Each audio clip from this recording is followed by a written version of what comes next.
A high-stakes corporate auction is underway in modern-day Goa.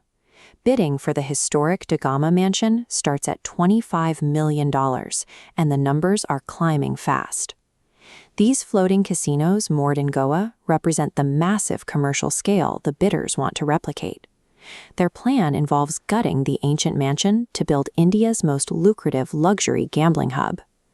Outside the auction room, they face a different kind of resistance.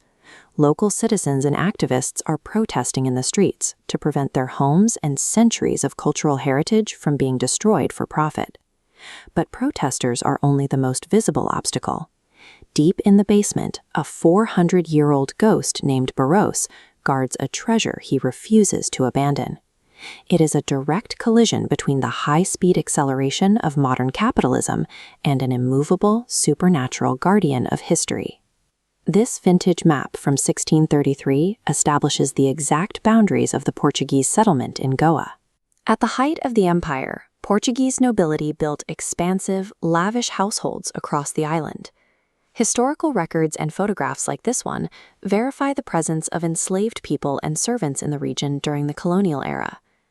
Barros was an enslaved African youth, whose integrity made him the Portuguese ruler's most trusted guard. Barros is bound by a strict set of ancient mechanics.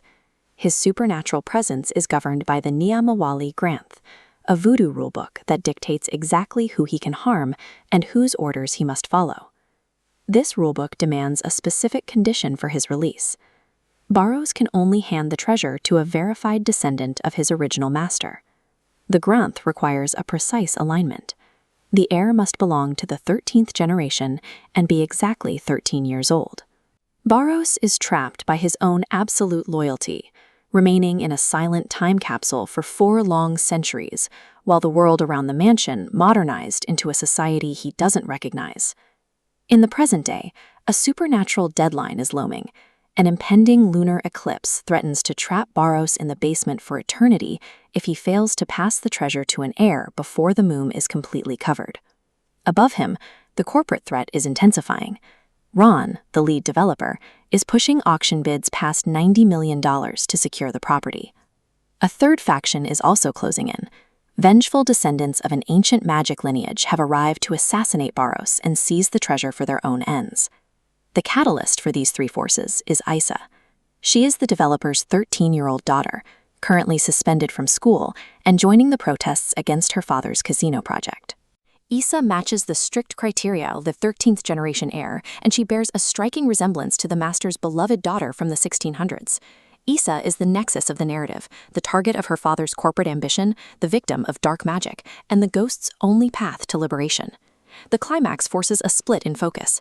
Frantic million-dollar bidding continues upstairs, while a violent supernatural battle breaks out in the basement. To protect Isa, Barros violently fights off a dark spirit that has deliberately disguised itself as his former master. During the struggle, Barros recognizes his mandate. His duty centers on the living human legacy of his master's line, looking past the piles of physical gold he spent centuries guarding. Isa actively participates in the rescue, using sacred ash to banish the dark spirit and save the ghost from destruction. This low-angle shot of a historic Goan building at dusk captures the heritage architecture Isa saves. She rejects the corporate payout from the casino, choosing instead to preserve the Gama Mansion as a permanent historical monument. Having successfully passed the torch to the next generation, Barros is finally released from his 400-year curse. By choosing preservation over a payday, Isa ensures the mansion remains intact. Cultural heritage persists when the generations that inherited value history over a corporate price tag.